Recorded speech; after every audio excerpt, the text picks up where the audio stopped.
See that heap of barren space rock Orbulox? That used to be the most beautiful planet in the cosmos. Back then, they called it Earth. From this far away, its oceans would have made it look like a shiny blue marble. Between its vast seas, there were vibrant green continents teeming with all sorts of life. The primitive form of my species used to live there. They were known as humans. They inhabited every inch of the planet, from the hottest deserts to the coldest tundras, forming pluralities of wonderful, unique cultures. It was a peaceful, harmonious existence, up until the horrors of the 21st century.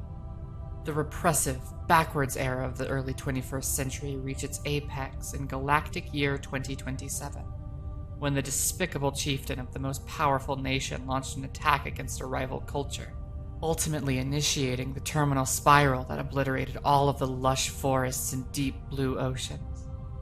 The most tragic part of Earth's story is that this conflict, this terror, it was all for the control of archaic, nearly depleted energy resources, despite an effectively infinite amount of energy being available through contemporary solar and nuclear technology.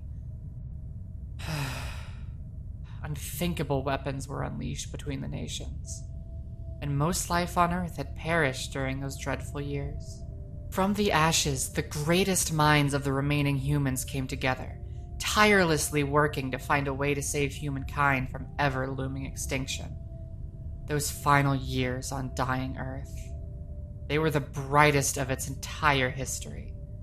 The shackles of hatred had finally been cast away, and the repression of the 21st century had been brought to an end.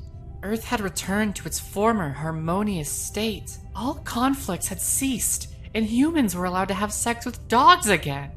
Regardless of who their ancestors were, or which continent they came from, all of humanity cooperated to develop the colony ship that ultimately preserved the human species and established contact with the Transgalactic Federation.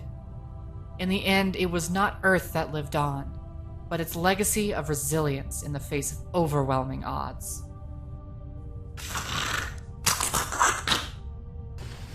Huh? What last part?